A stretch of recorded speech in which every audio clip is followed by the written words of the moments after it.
On this week's episode of Friend Code, Cuphead finally comes to Switch, Joker and the Spring 3.0 update for Super Smash Bros. Ultimate is finally here.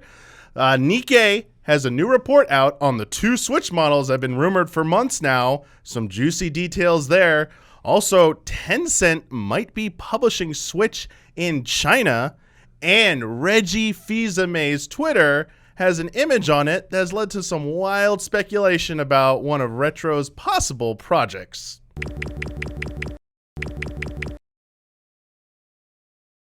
Hello, everyone. Welcome to a new episode of Friend Code. I'm your host, Michael Damiani. This week, I'm joined by Bradley Ellis. Hey, achievements. Sorry, I forgot. There you go. I was like, threw me off. Ben Moore.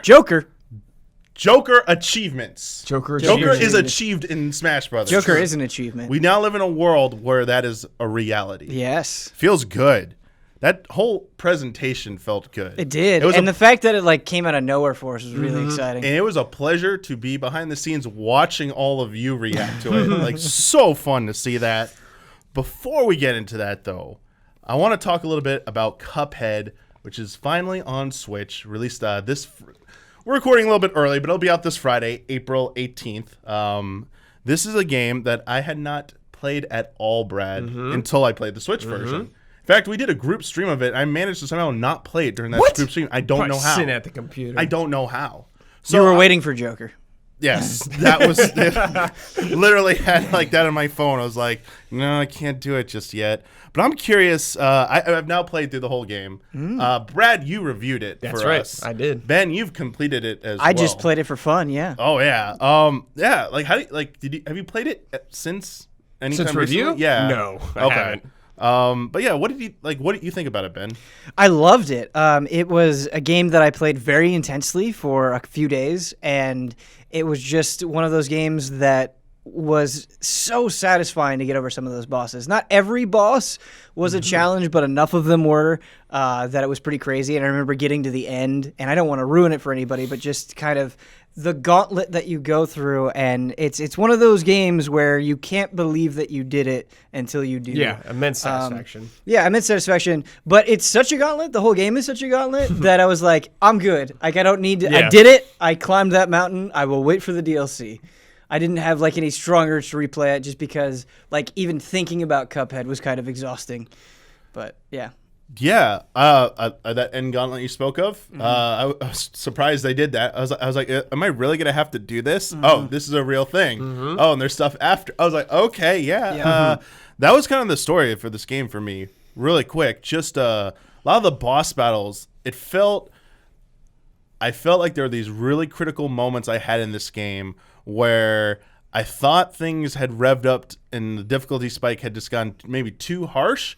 But then I realized there was just something that hadn't clicked with me yet. And the first and most defining moment for that me was the one of the aerial when you're in the plane battles with the bird boss. And if you it's in the birdhouse, right? Yes, something like that. Yeah. The final part of it where it is being carried around by two medics or whatever. I didn't realize. I mean, I did realize. I just didn't click to change weapon types in that battle, so I was trying to use this the horizontal bullets to hit this heart that kept popping out and all these projectiles, and I'm like, this is insane. Yeah. I got really close, but I was like, I'm getting really annoyed now. Right. And then I accidentally hit the change item button, a weapon button. I was like, oh wait, I have these little bombs. I was like, yep.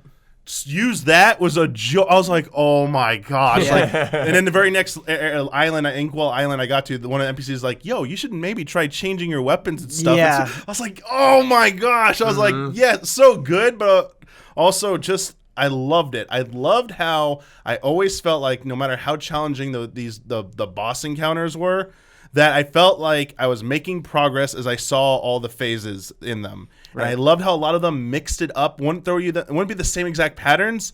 They would sometimes throw you a different one first or second. And I really appreciate that about boss battles that don't become super scripted where you can plot it out from beginning to end. It throws you some curveballs. Yeah. And I love that. Yeah, the amount of variety in that game for what that game is, which is mostly boss battles, is pretty crazy. And you want to keep playing because it never really feels like you're doing exactly the same thing again and again. And consider, like, yes, you get new weapons. Yes, they change up the fights. Yes, the bosses have different mechanics, but it is a relatively simple game, and somehow they managed to stretch those relatively simple mechanics like constantly from beginning to end. And yeah, it was lovely. I think its presentation helps it a lot. Yes. Absolutely. Like feeling fresh. All these bosses are like super well animated. Everything looks crazy. You want to see what the boss is going to do. So I think that really keeps you motivated to keep going forward. Yeah. And it looks good On Switch? on Switch. Yeah. I mean, I'm looking. you can take a look at it if you looks want. pretty good, man. You should be seeing this on the screen too here. Footage that will be rolling at the bottom here. That should still be rolling right here.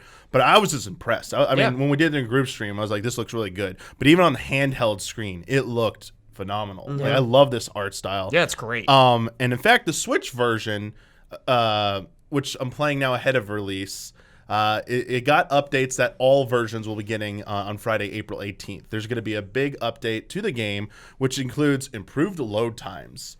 A lot of new animations, like new intro animations for Bosses and stuff. for bosses and for Cuphead and Mugman.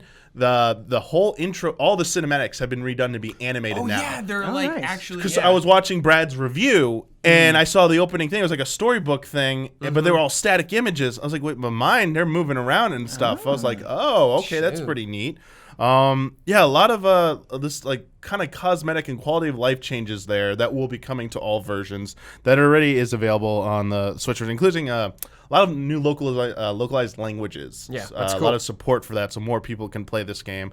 I would say like it was a great length. I had a good time. Probably the weakest thing about it for me was the run and gun levels. Some of those I brought that up in my review. Yeah, some of them felt a little weaker than the rest of the game. Sure. But still fun. The music in this game. Yes. Oh wow. I mean, I knew that last year. Did but... you play multiplayer at all?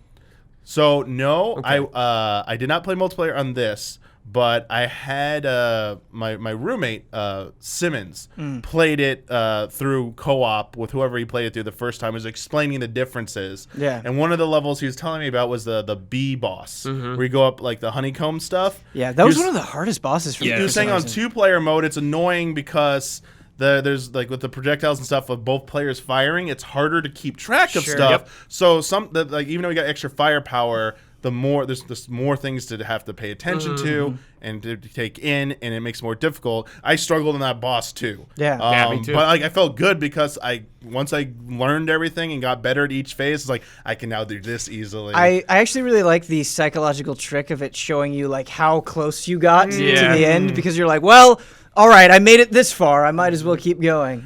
Anytime, there's twice when I was like at the final pole, and I'm like, come on! Yeah. Where's my knockout here? Right. Yeah, it can have the reverse effect too. But yeah. Man, what a great way to end a fight too. Knockout! Yes. It's really good. Really capturing that moment of victory so well. It felt so good. I think I had a good shout when I like beat one of them. I was just like, yes! Like, it felt really good. I just have to bring up the parry mechanic as well. Just such a brilliant, simple thing. Great risk reward. Feels good every single time you do it. It's something. It's one of those things that you don't have to master it, but the more you master it, the more it'll help you out. It's just like it adds so much to this game. Just it has this a good one like snap sound. I think. Yeah. It's very satisfying. It feels good. I agree with you there too, because as you're getting better at the earlier phases, you feel more I felt more comfortable. Right. I felt more. I can take on these parries. I can try parrying here, building up more special meter, so I can use that earlier. Yeah, I love how they put this game together. Like, props to them for this, and the Switch version runs very smoothly. Yeah, I want to check it out actually. Definitely check it out if you haven't seen it yet. But yeah, just want to give some Cuphead love there. Cuphead's awesome. Of course. Before we dive into some Super Smash Brothers. Ooh. So finally, like, the stars align, and we get big news, and we get PS5 news before the main podcast, which Kyle loves that. Yeah. And then we get, as we're starting our group stream on Tuesday night, a jolly 15-minute trailer of like just Joker and the 3.0 update just dropped into our laps out of nowhere. It was something that when you said it, I was like, really?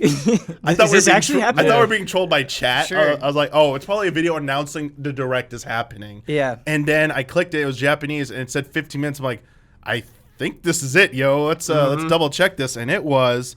And all right, that 15 minutes before we can talk about how you felt about playing it, but I want to know about that reveal. Yeah. How'd you feel about that trailer? Like, got you excited? Oh, yeah. Yeah. But like now that you've had some time to reflect on it, how do you feel about like that Tuesday night? I mean, that Tuesday was magical just because we got to be together and react to it together and kind of like share that excitement. And I think, when you see your friends getting excited, that makes you even more excited. So it added a lot to it. But as far as like the reveal goes itself, I think it's something that kind of Smash Ultimate has had going for it for a long time, where it was so impressive because they just kept going with it. Like there was like, okay, oh man, look how great Joker looks. Look at this unique mechanic that he has. Oh, you can change it to Persona 4 and Persona 3, and they've got the music. Like just kind of that feeling like, but wait, there's more, is what I think made the reveal so effective to me. Of course, it didn't have like everything ever, but there were a lot of surprises that I think made it really fun to watch. Yeah, I mean, I agree. Yeah. I think some of my fondest memories of watching like reactions to you guys is always Smash. Like Yeah. I'll never forget when Cloud was revealed or something like that. Like even when we heard about Joker the first time, we were like, "What?" But just seeing him in action now and seeing how his like persona works with him and seeing mementos. Yeah. And like you're right, the Persona 3 and 4 is just like a little icing on the cake, maybe. That ugly ass Knuckles costume just showing up, like it made the reveal better for me. Yeah. Just reacting and laughing with you guys about that. I thought it was very well done. Yeah. I love how it covered. It basically gave the same type of coverage we've gotten to like every new character reveal, going in depth about the mechanics, how Joker plays, like all the extra features that you talked about, like in the way they work out their footage. Like they put a lot of thought and effort into it. It's not just like someone just captured a level. It's they put quirks in there. They kind of like line up with either like the theme, the nature of the game, or sell that moment just a little bit better than if it was just like not as much thought went into it.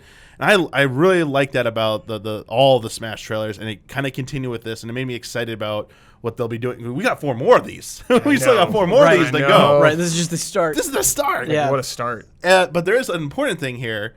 There's one person who was not here on Tuesday, who didn't get to share in this magic, that a lot of our community and viewers just had to know what was up with them when they saw this. I mean, Ryuji should be able to react to his own game. That's right. Yeah. And we're going to make that happen here, so give me just a sec. All right, here he is. Michael Huber. What was this? Huber, let us know. What did you think about this? Amazing. Blown away. Hype 10 out of 10. The music gets me going. Yeah. Anytime that Persona music comes on, it's just indescribable feeling. And I'm watching it, and I think the moment that really got me, like I'm watching it, I'm like, all right, this is all amazing. He's got the gun, he's got the knife, it's so good. The moment that really got me was when the like comic book style graphic goes on the screen. Yeah. The face like in Persona 5, like that feeling, because I love Persona 5 so much, just like was like a gut punch. Just like and of course the all-out attack is so hype. Yes. And I love that it's like stars coming out instead of blood. So good. Man, I think the biggest freak out moment to me was the victory screen where he's running like the end of battle screen. I was like, they went that far with it. Holy shit, Sakurai. Yep. And they're like Kirby as like Kirby with little a gun. Joker. Yeah. Kirby with a gun. Oh my god. good. What about those taunts? Do you remember what the taunts were for Joker? No. They showed up. Morgana comes out. Oh yeah. I was Yep, like, yep, perfect. Yep. That was Perfect. so good. Love all the people in the background too. Yeah, they all Mementos. join you. Oh. I was a little slightly maybe underwhelmed with the stage at first. It's like Mementos, Mementos. We always joke around, Brad and I, just like Mementos is kind of a slog. Anyway, so I was, hoping maybe they would have done like the Japanese square right there. So, Huber, I was with you. I don't know if it was like a leak or something, but I was like, oh, it's going to be mementos for Joker's stage. I was like, that's my least favorite part of the game. Yeah. But then when I actually saw it, I was like, oh, okay. I like what they're doing here because it's kind of a space that belongs to all the characters. I like that they're swapping them out. You get the bust, you get Morgana bust, which is great. And it really sells that sharp, immediately identifiable aesthetic of Persona 5, which is the red and the white. Yes. And I think the way that they implemented that made perfect sense. And then it was like, like, okay, well, we want to give you some Persona 4 and Persona 3 flavor as well. Yeah. By just changing the colors, they accomplished that so effectively. And so once I kind of saw all of those things at play, I was like, no, I see why you did this. Yeah. And it works for me. Totally. So. The music, for sure. Yeah. Changing the stage Yep. of the music is Yep. is above and beyond. That sold me right there. Yeah. And that look was great too. Anything else? Like anything about like? Do you remember anything about like Joker's moves that they showed off? Anything that like looked? Yeah, cool to just you? like the way he Yeah. flips, it's like just thinking about those stealth attacks and the ultimate smash is Okay. Yeah. perfect. It's just perfect. It's such a perfect marriage, It's like implementing characters into Smash seems hard, you know? It's like sometimes I take it for granted of just like, just throw them in there, it'll work. I think of like Solid Snake and how perfectly he fit. And I'm just continually amazed by how well characters fit into Smash. And you feel the collaboration, and that's something I'm always about. I think something I really respect about Joker here, and I think the same can be true of Bayonetta, is the Persona vibe is not the Nintendo vibe. But they didn't shy away from that. He just has a gun. When Kirby eats him, he gets a gun. And they just kind of leaned into it. I didn't feel like there was really a rounding out of the edges there, what I liked. They just kind of presented Persona 5 and all of its... all of its rebellious glory, I guess, which I really liked. Huber, my favorite thing right now, anyway, is the hook that you have, the grappling hook that you can use to get back onto the stage. You can grab people up in the air, and so when they're up in the air, you shoot that at them at an angle, and you pull them back in, and it's just a great feeling. It's really, really cool. I'm falling off the stage, can I pull someone off with me? Well, like, if you hit them with your hook, you'll grab onto them, yes. Oh, so then you go to them. Well, like, imagine you're on the ground and somebody jumps over you. You just shoot the grappling hook up, and you can catch them and bring them down to you. Oh, it's so awesome. Yeah. That's so good. It's very, very cool. Love it. Thanks for letting me get hyped, Damiani. I appreciate it. Yeah, not a problem. Everyone wanted that. So we're going to get Brad back in here in just a sec. So we'll be right back. Now Brad is back. I'm back. And let's dive into actually getting hands-on with this. Yeah. Got to spend some time with this, but real quick, I got to do this. Yes. Before we get into hands-on, I just want to chastise Nintendo just a little bit. Oh. This has all been jolly. This has all been happy, good stuff. Yeah. But that wait to get that download. Okay, that's what I wanted to bring up, Damiani. Sucked. It sucked so So hard. bad. Well, it was like kind of a two-tiered process for me because they're like, hey, it'll be out on April 17th. And they didn't say when exactly. Yeah. And so immediately after the announcement, I was like, is it going to be out at midnight? When is it going to be out? I don't know. And so I think it would have been nice just kind of being a little bit clearer during the announcement, during that 15 minutes, kind of when we could expect it. Which, whatever, not that big of a deal. Yeah. But then when you make it 6 p.m. the next day, and like it wasn't working for me for hours. Like I tried for like a half hour and I couldn't get in. And then I kept trying, and then I gave up, and then I tried a little bit later, and it still wasn't working. Like, it just wouldn't download the patch. Yeah. And, like, we're paying for that online now. It took me 4 hours after, like, sometime after 10 p.m. our time, I was able to finally get it. 4 hours for a character in a stage? Yeah. Oh. Just to get that download working. As you said, like, Nintendo... I don't know how much of it was their fault in terms of like the timing of when they dropped it. Because one thing I also want to speculate on really quick is that trailer dropping on Tuesday was extremely uncharacteristic. Wasn't no heads up it was coming. They just dropped it. And there's specific wording in there about the date. Because April 7th, they kept saying it will be coming April 17th. Joker, April 17th. Spring 3.0 update, April 17th. Which technically, at that point when we watch it, was tomorrow. Right. And all their previous directs and Smash updates and anything like that, if something's coming out, they will say later today or available right now or starting tomorrow. They never like say the next day is like, it'll be available on April 17th when that's the next day. They will say tomorrow. Which makes me think this stuff, the trailer, was ready to go before this. And it was held up. And I think they waited to the last possible moment for who knows why. And just had to like drop it out there, and I think that might have had a trickle down effect on like the release on the 17th. Like maybe I don't know, but still, I'm not trying to excuse it completely. But the same, but I do want to call them out for they should have been prepared for this. They know how much Smash Brothers is sold. They know how many people are probably trying to get that and how long it took. They should either just taking everything offline and okay, what do we need to do to make this smoother? Because everyone's just like banging their head against the wall. There are people coming out with like these workarounds and stuff. There's so much misinformation out there, and it was frustrating. Yeah, I was watching Zero's stream, and I think he got it like locally. He got the patch locally from somebody. Did a local if Wi-Fi, I'm remembering correctly, Nice. or at least he was talking about doing that. Yeah. If you could set up a local Wi-Fi network with someone in your apartment, house, or whatever, and they already have it downloaded or Switch, you can actually tell it to Wi-Fi? connect to their Switch and That's download awesome. it from I them. didn't know that. That's really cool. But like, they didn't have like no mirror sites, no way to just download it and install it locally. I don't know. It's 2019, and just a lot of Nintendo's online stuff doesn't seem. Oh, I mean, they're always slow to the party on that. This was just another example in a long line of examples of this being a problem.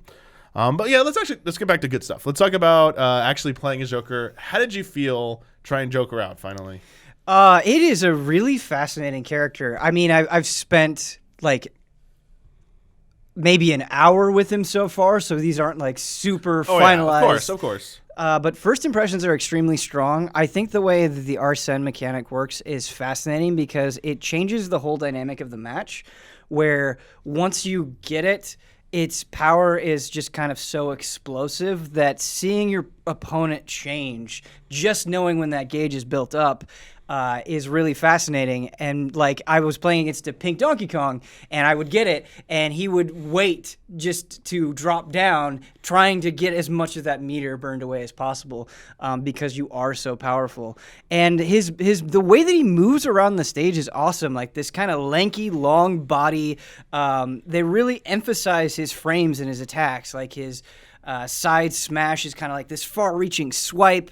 The down tilt is this slide that goes across. And so you just really feel acrobatic, you feel agile, you feel like kind of this nimble thief. And so just in the basic attacks, they nail what this character is supposed to represent, and he didn't feel exactly like any other character in this huge roster, which is really, really cool. I was thinking kind of at first, and I believe other people have thought this as well, I was like, oh, is this just kind of like Cloud's Limit Break? And it's like, no, it's way different than that and functions a lot differently than that. And the way that you build it up, like you're incentivized to counter a lot, and so that can also become predictable, and that becomes its own mind game with the other player. Is like, okay, well, this guy's countering all the time, I'm going to take advantage of that, so you have to be smart with it, and it's just it's a whole mess of things. But I'm really impressed. They nailed it. Like just the level of depth and detail they went. I don't know how they could have done this better. People were saying like it would have been nice to not just have Arsene, to have other personas to be kind of more faithful to the game. And I get that, but I think there's enough going on with Joker as is that it was enough for me at least. Mm-hmm. Yeah, that's good to hear. Yeah. I don't think he needs more personas. I think he's probably fine with just Arsene. Yeah, it's also the most, unique to him, right? Yeah, It's I the mean, most it's what you identifying start to with him, yeah. Having some sort of Jack Frost in there would Of be course. awesome. A little nod, yeah. Just because Jack Frost is awesome. Yeah. Yeah, I was gonna say if they were gonna make his move sets, like them based on like what persona that you have out. Mm-hmm. I mean, it'd be more analogous to like a Shulk with the 4 different stances, Right. or even like was it Robin or Corrin with the book and stuff, like using different like the Fire Emblem magics and stuff like that. But I agree with you. I think like with the moveset they used there, that would have probably been a little bit too much, adding like 2 or 3 other personas to switch between. Yeah. And if that drastically changed, the dynamics of your move set, it'd be interesting. The thing I love the most, you described it like great, like everything that was available for his tool set was the being able to shoot, and then like you keep shooting and dodging, but it's like this, it's just a shoot button. You Right. just tap forward. I was like, oh yeah. They talked about it in the trailer, but actually doing it and seeing how smooth and easy it was, I said, yeah, I like this. It's not like powerful or OP. It's just nice to Just have. a little chip damage. Right. Yeah, just a nice thing in there. And it's interesting because you're not completely helpless when you don't have Arsene out, but it's so much easier to kill and you're so much more powerful that it really strikes this great balance where you're not like upset when you don't have Arsene out. It's not like you're having a bad time, but you get excited every single time you know it summons, and it happens at just the right rate that it's like not too much, but it's enough that you feel like you really need to take advantage of it. Like just a couple of matches that I did online, it was like, okay, I've got it out. I'm going to try to maximize this as much as possible. Yeah. And it felt really good when you did and really bad when you didn't, which is probably exactly I think what that's they an were interesting going for. mechanics. I don't know any other character in the game with a mechanic like that. Like the limb break, not the same, but it has like kind of like you reached a limit, you can unleash something. But this like whole, like, how long does it last? Like a minute or 20 seconds, 10 seconds? It doesn't last that long. Okay. Yeah, and that kind of quick timing of it really necessitates you to be like, okay, I got to go on the aggressive. Awesome because it gives you this sense of power. Like you have your persona out. Like I'm really powerful right now. I can really fight. But like when you're just your normal thief self, you're a little more vulnerable. I think that's a really cool touch. How do you like the last thing I asked about the mechanics? How do you like the Final Smash being able to like go forward and back? Like so if you whiff once, you still have a second chance to hit people with your Final Smash. Yeah, there was. In my playtime with Joker so far, there was only like one opportunity for a Final Smash. That was just in Classic mode. When I was playing online, we didn't have Final Smashes on. But conceptually, I think it's really cool. Just because, like, the reason you would do it is just to try to land it. Like, I could totally see myself being like, all right, when I get the Final Smash, I'm going to try to get them on that second hit. And that just feels cool and stylish. Evo, dude. When people are trying to do that. Yeah, we'll see. Well, if that's... Yeah. Yeah. I mean, if they allow Joker or not. Oh, why wouldn't they? Sometimes they don't allow DLC characters at times. Well, they don't do Final Smashes. Oh yeah, of course. That's right. Yeah. That's right. Point right there. That's the real answer. Yeah. There we go. I brought it up because I was doing the thing I liked. One of the things I really liked about this DLC pack so far was how they treated the new DLC stickers. Whole separate area of the Spirit board. It's not part of the standard Spirit board. They always show up. And you don't have to do the little laser thing anymore to shoot them with the little ring spinning around. That's gone. You win the match, you get that spirit. Yeah. So I was like, oh, that's nice. Getting that Joker spirit felt real good. Yes, and that's the one. Because when I got to the end, and Joker used Final Smash on me, two things. One, he did do the back. I thought I dodged it. He came back and got me. And if you're above a certain percent, it's death. It's just like, if you get hit at a low percent, you get knocked away. If you're too high, it just finishes that cool animation, the whole Persona 5 all-out attack animation with defeat. I was like, no! Oh, that's awesome. We have to talk about Classic mode really quick because, Brad, you're going to love this. Okay, so when you're going through the stages in Classic mode, when you fight somebody, on the next stage, they become your ally. Really? And think about how brilliant of a nod that is to Persona 5. Yes, and that's it just really keeps going, cool. and you That's just keep really cool. building these. I mean, you don't like maintain the same allies all the time. It's like whatever you fought on the last stage becomes your ally for the next one. But it was just that's a cool little touch. Yes, it is a very cool little touch. Yeah. It's Damian, what I'm getting frustrated at is they did such a good job with Joker. Like now I'm just mad that there aren't more Persona characters in the game. You know what I mean? Yeah. Where it's like, oh, you did so much that I could go for an entire game of this with just these characters and just these songs and just more stages. I could too. Yeah. They did. There was more to this update though than just Joker as well. There was. They threw out some Mii Fighter costumes, Ben. They did. You check any of those out? I got the Mii Fighter costumes, but I haven't messed around with them. I haven't made Mii's. What about a stage builder? That was the other big thing added as part of the 3.0 update. The only thing that I've done besides play Joker is I went into the tab, hey, check out the shared content. And I was like, I just saw the giant board of everything. And I actually kind of like that. I like that when you first click on that shared content, you'd be like, oh, there's a smattering of everything. I can watch somebody's replay that they uploaded. Oh, here's a stage that somebody made. And so first impression, that kind of seemed like a cool way to present it. One of the replays I watched had like horrible compression, and I was like, "Oh, all right." Yeah, I didn't check any of the replays or videos. I do agree with you. I love how they're starting to flesh out the online segment, the category, having all those tabs now at the top to go through the different shared content they call it now. I really like that. And I also saw, maybe I missed this in the video itself, but when I went online to do quick play, it came up with a screen that was like, hey, you're going to get punished if you don't don't have a stable internet Yep. connection, if you're staying idle, and it's like, yes, please crack down on this, make this better.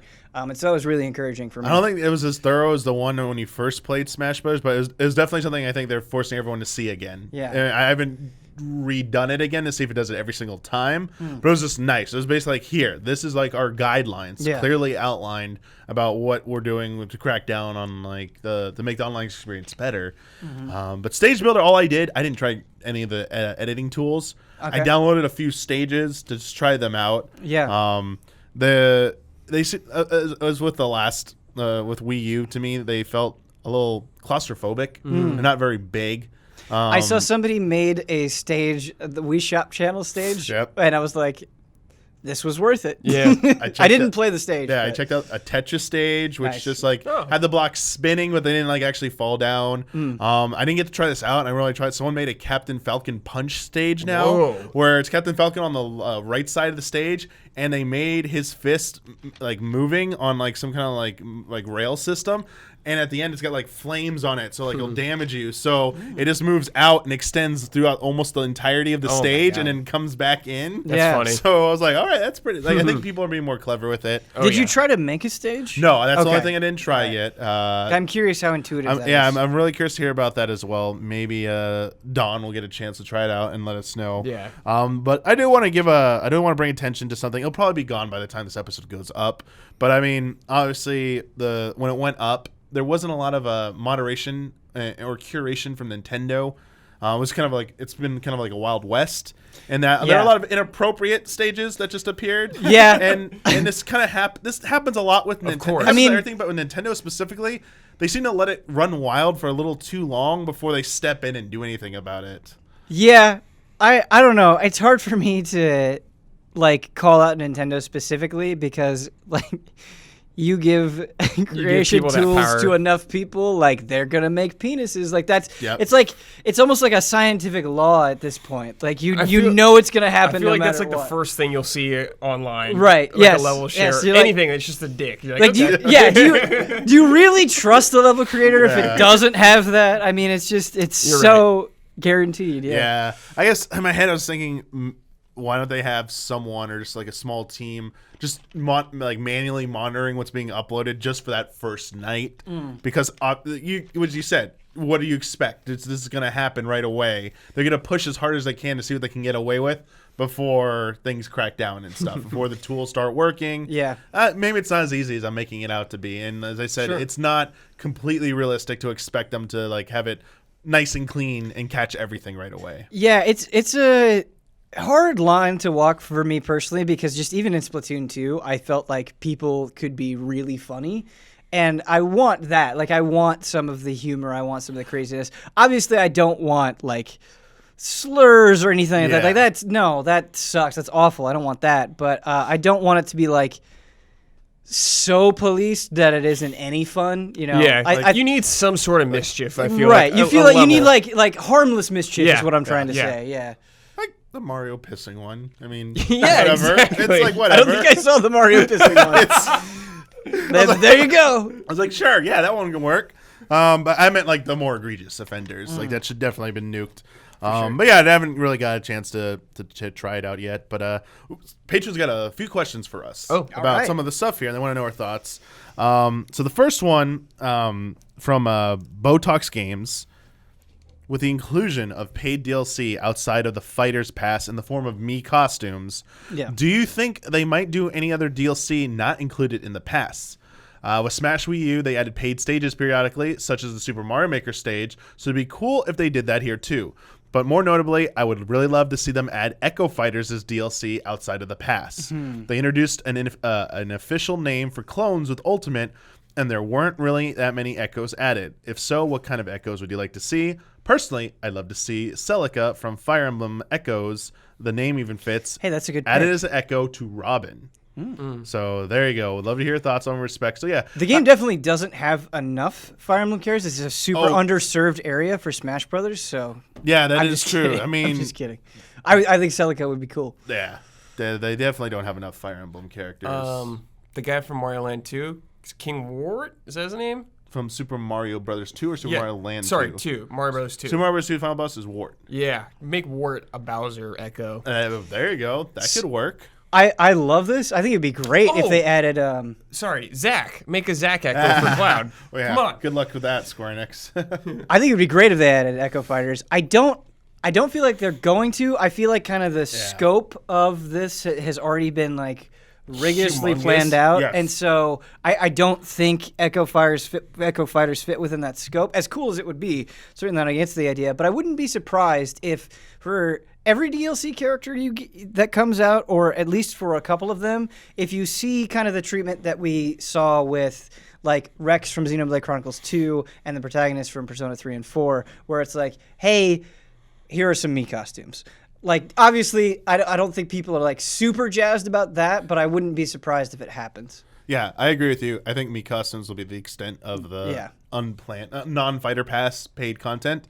I think everything else is going to come in the updates. There'll be more free updates. Yeah, like they add any additional like modes or something similar like that. It'll be in a big bundle, like the 4.0 update whenever that comes out. Did they do a Geno outfit for Mii's? They did they did. Yes. Yeah. Make Geno a character. Just add a song. Just add a song. Well, I mean, I don't know if you saw the latest rumor started, Damiani. So now, like a few weeks ago, people are trolling saying that that Chrono is actually going to be. No, I don't believe it.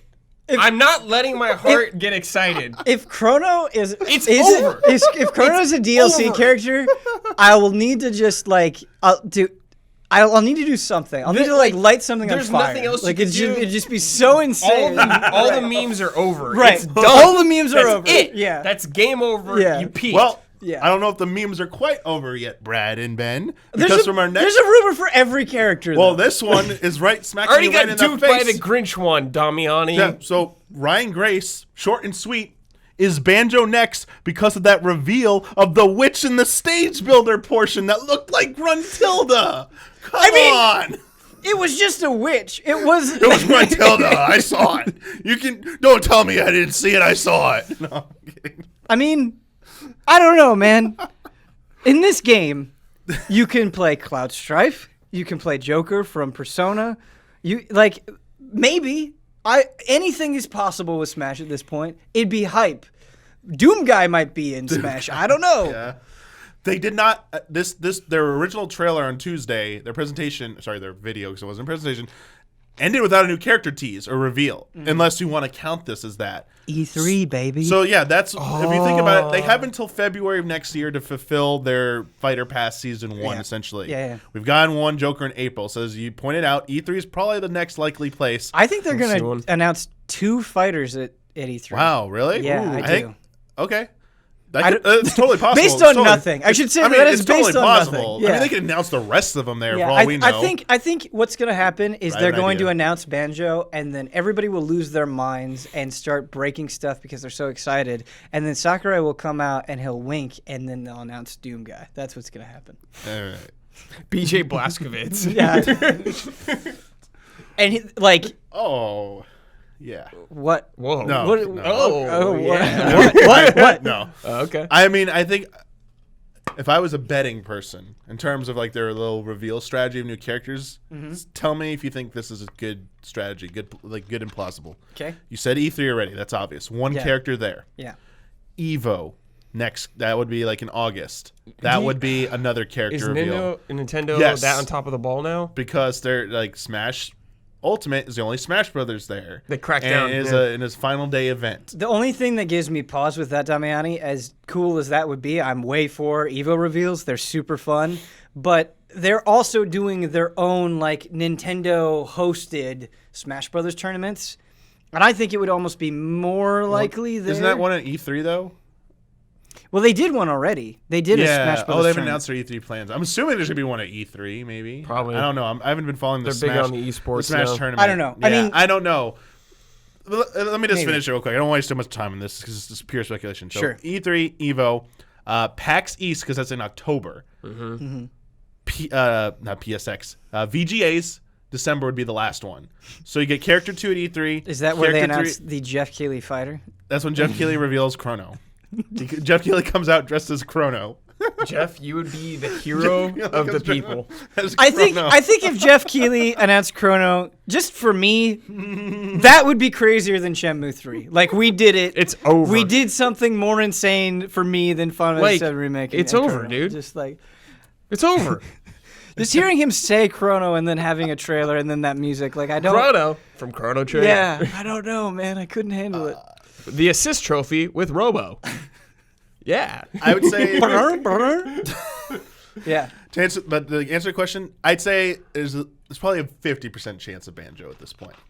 Sure. It's believable. That seems like like most likely. it's a coin toss. It could happen. I hope it's Banjo. I think Sakurai could come out and say, I'm canceling Smash, and people would say there's a 50% chance of Banjo. Yeah. Like, the Banjo dream will not die. Banjo will never die. And now. it shouldn't die. It shouldn't die. But it Bring will also Banjo never die. back from the dead. Yeah.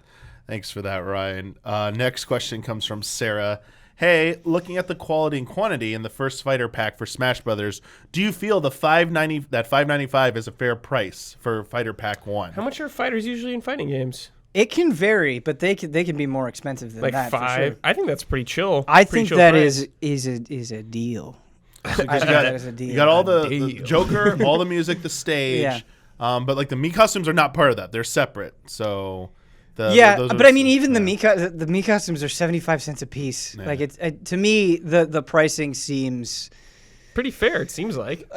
generous. Might be too strong of a word, but I would say that it is totally fine. some of that price is going towards the licensing fees to make it happen. You're getting a big third-party character collaboration here. It's tough for me though, because like obviously I'm super excited for Joker, and to me that is a great inclusion at that price. It's super good, but Joker is probably not the most universal character, right? And so I wonder if like the portion of the Smash audience that like doesn't care about Persona, doesn't care about Joker, how they feel with like, okay, we've got Piranha Plant and Joker so far. Like I don't know. I'd love to get their thoughts on stuff.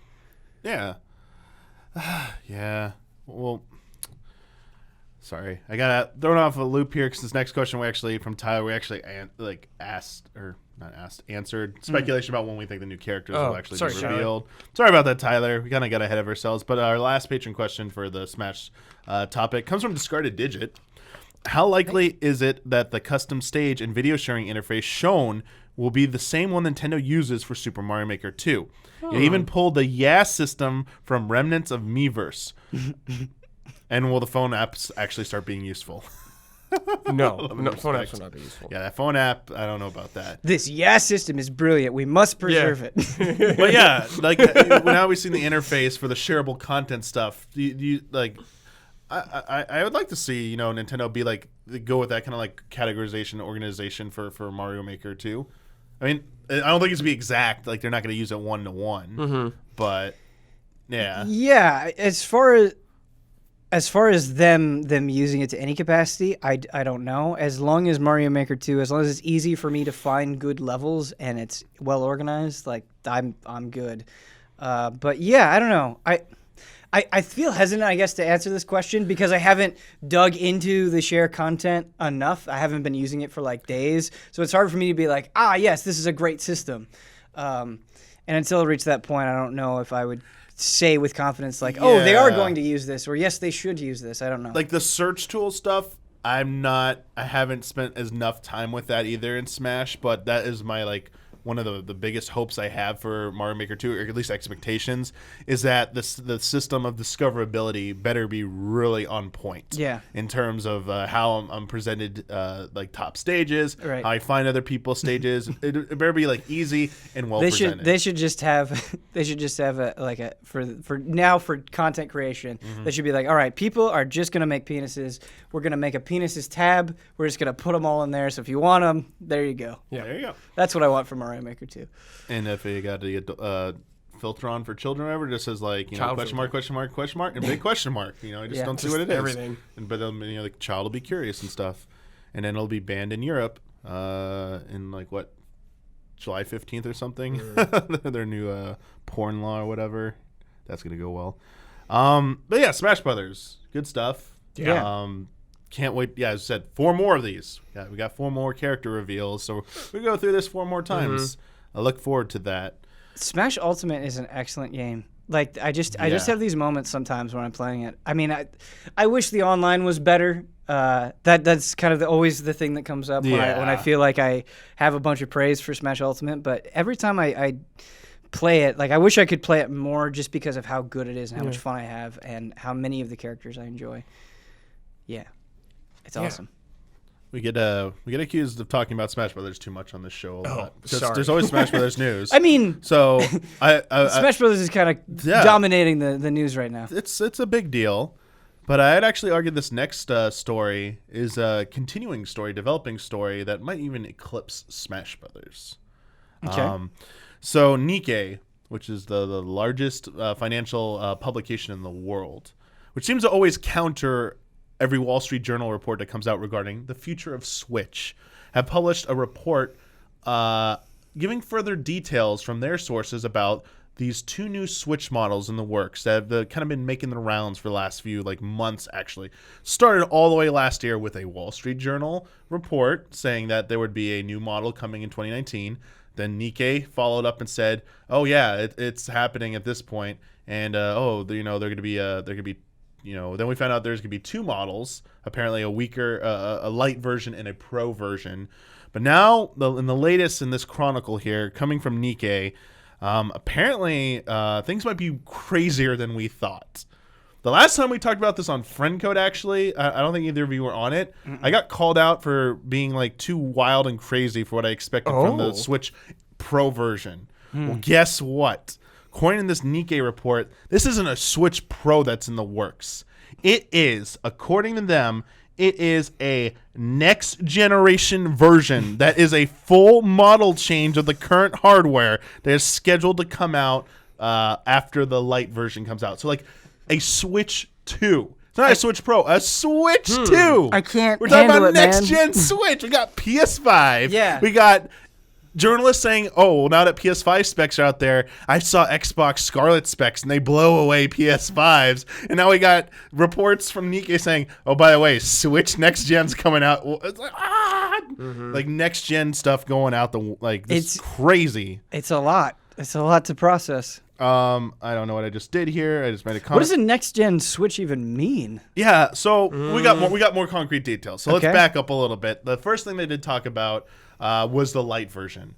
And I want to preface this by saying there was this article came out in Japanese first, and there was I believe a US Gamer translation posted, and since then there are people who have called out the translation as being inaccurate. And that a more accurate translation has come forth now. Basically, the original report, the original translation from US Gamer said that they were talking about a pro model, like the same model that has been talked about the last few months and rumored, that it was being delayed till next year, and it was because they couldn't get the firmware to run on the new hardware, which seemed a little weird. It's if it's just a small upgrade, why is it so hard to do that? Apparently, the part about it just being a pro version is not entirely correct. That's why they said next gen. Also, there's nothing about a delay with it. They just said they're having trouble with it, but no delay. It's not behind schedule or anything like that, according to their sources. So, all right. So this light version, Nikkei reports it's coming this fall. It is going to be a cheaper version. It is designed to be more portable, easier to use outdoors. Now, the previous report said that this from Wall Street Journal said that this would be exclusively a portable device, that it would forego a lot of the features of the existing Switch. So no dock, no way to hook up to a TV. This new Nikkei report says that's not true. It actually will be dockable and will have a way to hook up with your TV still. Well, is it saying that, hey, it has the capabilities of this, or it will come bundled when you buy it? It'll have the capabilities. Okay. So if you already have I don't think it's going to come bundled with a dock. I think that's... I mean, they didn't give you a power charger for the new 3DS or whatever, so yeah. When they say easier to play outdoors, I assume they're just talking about the screen being better suited to sunlight. Yeah, possibly that. The last report said it was built to be more durable. I see. Think of the 2DS. It was meant to be they were originally aiming. They said the light or the Switch Lite was being aimed at children. Sure. Because it wanted to fulfill the goal of not just having one Switch per household, multiple Switches per household, and trying to get parents to buy additional ones for their children. Switch in every room. Yeah. So this was the thing, a more durable, lighter, easier to use Switch that wouldn't break and have less moving components. But yeah, so that it's still being able to hook up like to a TV and dock is. I think the concern was that they were forgoing the hybrid nature of it with this new model, and a lot of people are calling out like that's one of the secret sauce. You know, that's the Switch's secret sauce. Why would you completely abandon that? That seems a little too extreme. So this. I think that falls more in line. Like they're not completely abandoning it. It's just they're stripping out that feature the component. They're targeting a different market. It's not like the way that the Switch is going away. It's not being replaced. It's just a new option. Yeah. So for the next gen version that was really it's basically going to be like more powerful. They keep it's going to be a new system, and that makes more sense about why they're having such trouble getting the existing Switch firmware to run on it like automatically. It's because it probably has a slightly different architecture because they're using new components inside of it, more powerful components. Yeah, it being more powerful, that I don't know how to take that, because when you say next gen, I think there's a certain expectation there, whereas what I'm used to for Nintendo with hardware iterations, particularly looking at like the handheld line, I think of like the 3DS to the new 3DS, where it's like, yes, there are a couple of things you can only play on the new 3DS, such as SNES Virtual Console games and like Xenoblade Chronicles, for instance, but very much a similar feeling system in a lot of ways. Exactly. And so I don't know if I should expect that, or if it's like, hey kids, we're going somewhere new. I don't know. That's a good way to approach this, because again, these are just all reports. Nothing is confirmed yet. And in fact, that's one of the points we made when we talked about this topic the last time on Friend Code, was that the more realistic approach of what reality will be for this new Pro version would be what you saw from 3DS to new 3DS. Like that's what our realistic expectations are, despite our wild, crazy predictions we're just having a good time with. Right. But now this sounds like this might be more significant than that. Yeah. That this, like, referring, the wording and verbiage they're using sounds like it might just be, think of an iPhone update. Like going from old model to like not the S version or the in-between version, but like the brand new number. Yeah. That is a pretty decent upgrade. It's a hard line, I imagine, to walk, though, just because of the Switch's continued success. Like, how communicating that effectively, like people who just bought a Switch, if this is such a big upgrade, do they feel burned? And then when you buy in, if it's not properly supported with software that can take advantage of it, do you feel like you wasted money? I don't know. And so it's just, it's kind of a line to walk where they need to get a lot right. Otherwise, they're going to end up, I feel like, upsetting people, potentially. I think they're worried about getting left behind on the third-party front, because right now they could port a lot of third-party games to Switch at this moment, but with next-gen or whatever on the horizon, I wonder if they're worried about losing support on a lot of that. Yeah. I agree, Ben, I agree with everything you said. There's a lot of questions as a consumer to be answered. Right. If this is going to be a new system, essentially. Like, where does it leave people who are adapting Switch just now, or adopting it now? But also, Brad, your point is really good, because I do think for the first time in a long time, Nintendo is on the cusp of actually like winning over third parties that believe in this system, that it's worth it to bring over your biggest games. Mortal Kombat 11 on Switch. And I think they're getting feedback from third parties like, hey, we really do want to put, like, Gavin's probably saying, we want to put Devil May Cry, we put Monster Hunter World, we want to put this on your system. We can't do it. Your system is not there, and the streaming thing we tried out, it's not there either for your system. Right. Can you do something to make us meet halfway, because we want to get our games on your system? And they do sell. Some of them sell the best on your platform, despite, the visual disadvantage you have, visual fidelity you have, the disadvantage you have compared to the other versions. And I think maybe Nintendo's finally been convinced that, hey, we don't want to be left behind, but what if we did push it a little bit further so that ports aren't that hard to do for these AAA third-party games, and we have them all on here from day one. I think that momentum is there right now. Yeah, I think that's great. But let's say, just hypothetically, they're like, Capcom's like, hey, we're going to put Monster Hunter World with the Iceborne expansion out on Switch. It only runs on the new Switch. That's exactly, I know you're saying that, but I also see that as well, Ben. Yeah. Like, that's going to anger a lot of people. When we talked about the potential of this on the last, or whenever we talked about this last, we were like, people are going to get outraged if the system can only run even that, not just third-party stuff. Like, when Nintendo ever dared, I don't think they would, but what if they put Breath of the Wild 2 only runs on Switch 2? doesn't run on Right. I don't think they'll do that, but like how angry consumers would get, and they're like, what about me? This is a 2-year-old system. Why are you screwing me over this soon? And I feel like the Switch's messaging has been pretty on point. It's been simple for people to understand. If suddenly you introduce this new console and you create that divide, especially like from a casual consumer perspective, that creates a lot of confusion and potentially like anger or disinterest when they don't understand, like, oh, hey, I want to buy this console for my grandkids. Wait, I have to get this special version and not the old version, and then there's also another cheaper one that doesn't come with a dock. Like, I don't know. I wonder how it is navigating that spaces. And we've had kind of complexity for a while with like, hey, there are different hard drive sizes in these different consoles. It's not like those divides don't exist. And you mentioned phones. It's the same thing there. So maybe it's not as much of a problem, but it's just something that immediately pops into my head. Sure, yeah. It works better, Ben, when it's an incremental upgrade, like PS4 Pro, Right. Yeah, Xbox One it does. X. Right. When you can still And that's play what we thought everything. this was going to be, a new 3DS to the 3DS, Right. which any game you can play on this system, you'll still be able to play an OG Switch. It'll just run at lower settings. Right. Yeah, they come out with this. I feel like this has to be like a whole new like console approach. I don't think they can keep the same messaging. I think they would have to start marketing it as something different. And I would worry because 1, they have a good thing going for them right now. 2, they prove that when they're making like a successor to a system and it has the same name and branding, they didn't do it right with Wii to Wii U. Right. And like the amount they failed spectacularly at the messaging with that. I don't think they'll fail that bad again, but there is that concern. Like if you have a cheaper Switch, a next gen Switch, and then the OG Switch, you have 3 SKUs. Yeah. Like, and you made the perfect illustration there. Like, grandparent, buying it for their kid, and like, wait, it doesn't play these games. Like now I gotta go back and buy something.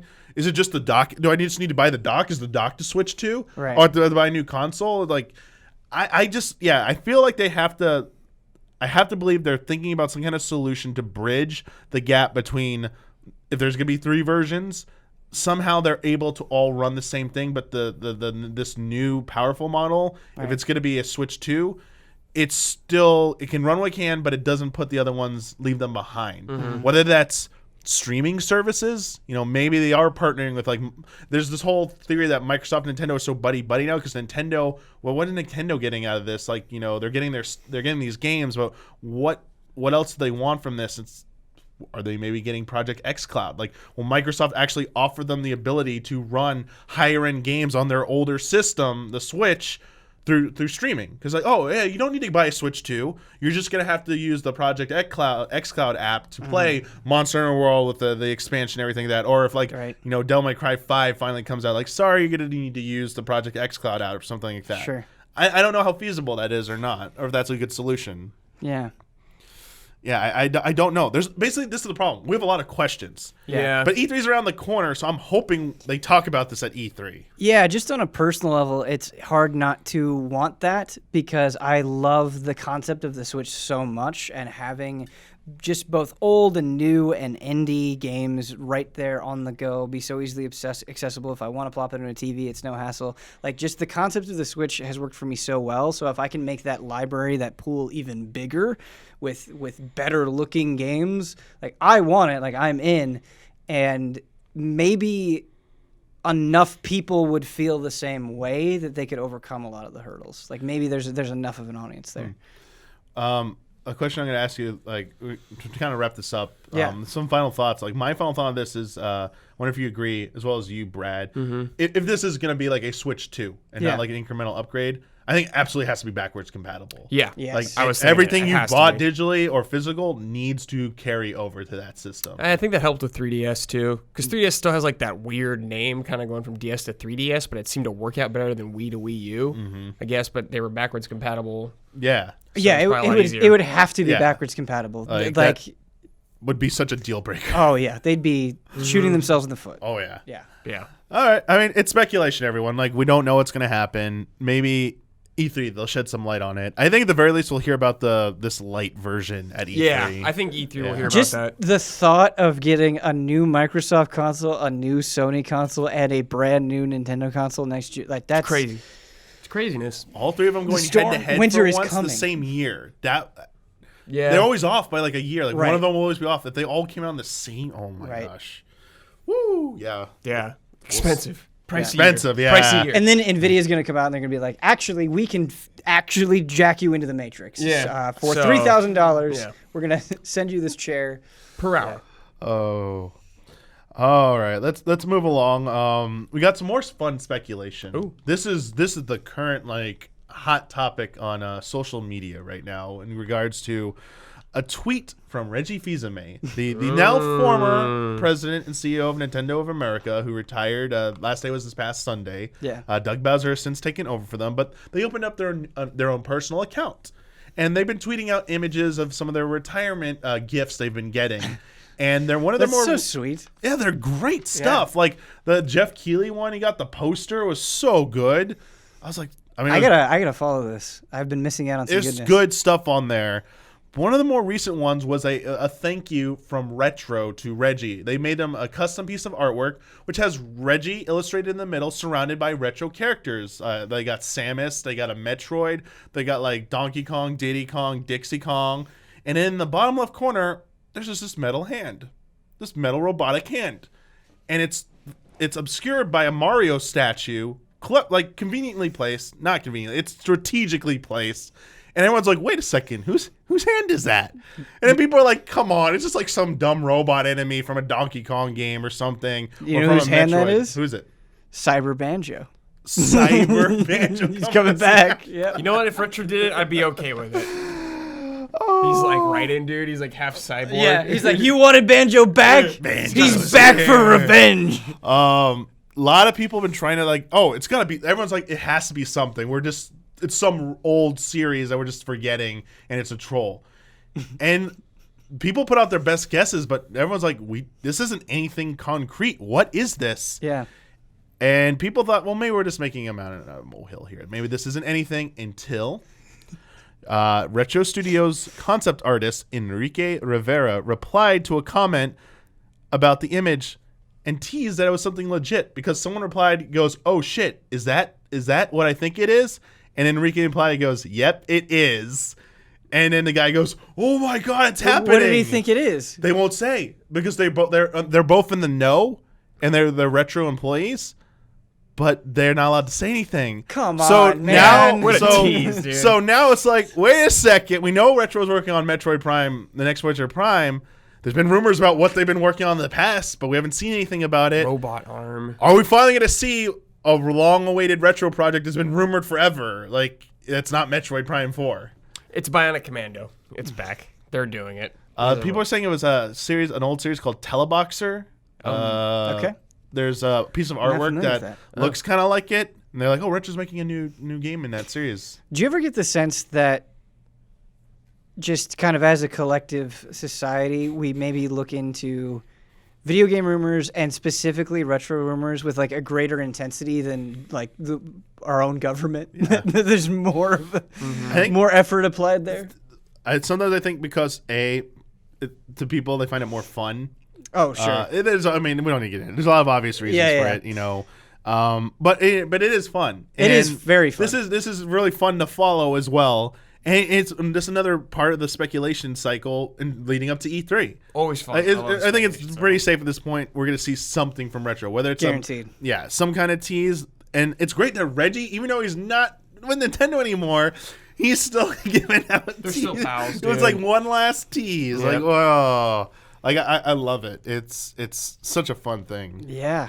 And So, just I guess personally, Damiani, do you think it is going to be a new retro thing, or they're going to be bringing something back? I can see it going either way. I totally can see it being like an original game concept they've come up with. Yeah. That might be why it's so hard for people to guess, and they were confident in showing even the hand. Sure. 'Cause you know how Nintendo fans are. Oh, yeah. If it was anything remotely like related to an existing IP, Yes. They would've got probably. So it's either a new character or a new take on a character in an existing IP that is going to be radically different looking, so we can't tell, or it is a brand new IP. I think that's a very good point. Some people are speculating it might be Rob from because it's Star Fox Racing rumor, and it's like Rob's hand. I'm like, I don't know. That seems a little too like that probably wouldn't be their style. They like tease that, but Well, I don't know. I'm very curious to see what it's going to be, and I can't wait for E3 now. Yeah, E3, baby. It's almost here. It's almost here. Close, dude. 2 months, Goodbye, baby. sleep. As we get ready to wrap up this episode, we're almost done here. I just want to say MPD numbers didn't come out in time. Even Kyle, who's hanging around in the studio today, was disappointed they didn't get released. He loves MPDs. So unfortunately, they weren't out in time. But there's not always a lot to talk about in terms of just like Nintendo specific stuff. It's better saved for the main podcast anyway. I do want to quickly just mention, because I know I'll get called out for like missing this news. It broke today. Apparently, Switch is going to see an official release in China, courtesy of Tencent. Tencent is apparently in negotiations with Nintendo to distribute Nintendo consoles in China and apparently publish their software there as well. I don't know if it'll still be under Nintendo with Tencent's logo as well. This is a big deal, just really quick, because it's notoriously hard to put out consoles in China. Yeah. In fact, for up until 2015, there was a 15-year ban on consoles. From 2000 to 2015, Why? you weren't allowed to release a console because the reason given was where was it? About the physical and mental development of youth. They thought it would have a negative effect on mental and physical development of children. Well, that's completely correct. Yeah. So that was the government ruling. You have to apply for licenses from the government for every single game or system. Apparently, like every single physical system has to be inspected by somebody there as well. It's very strict. They have the government actually froze new licenses for new games for up to a year, up to as of February of 2019, dating back a year. And it significantly like affected a lot of companies, including Tencent, which is a Chinese corporation. Mm-hmm. Their stocks took a huge hit when China implemented this freeze on new licenses. So it is very difficult to do business there. But a lot of people, it is the reason people want to do business there because it is one of the biggest markets in the world. Oh yeah. In terms of video game markets, apparently it has surpassed even the U.S. market to be the biggest video game market. Yeah, and it's always interesting when you have like well-known properties do a specific game that only comes out and caters specifically to the Chinese market. I was going to mention that, Ben. There's a lot of games that like just want to see their version released there, how much they have to alter it to meet approval and be authorized to release there. What was the Kingdom Hearts, right? Call of Duty did one. Call of Duty, Yeah. like what was the one where they removed like the casinos and like the skulls? Was that actually Call of Duty, or was that they removed That like sounds alcoholic references? vaguely familiar, but I mean, it might be I don't multiple know. games. Top of my head. But there's been a lot of like instances where companies will have to make a Chinese version to meet their policies and stuff. I don't know if eerie is the right word, but it is interesting, I guess, how much Tencent comes up in so many different things within games now, and that's just only become more prolific They over doing time. Diablo Immortal? Is that them? I don't know if they're doing Diablo Immortal. They like have a huge chunk of Epic. Oh, okay. Yeah, they're involved in a lot of game companies. Yeah, But it's getting to the point, Brad, where you could have said a bunch of things there and I'd be like, possible. It's possible. It's believable. It is believable.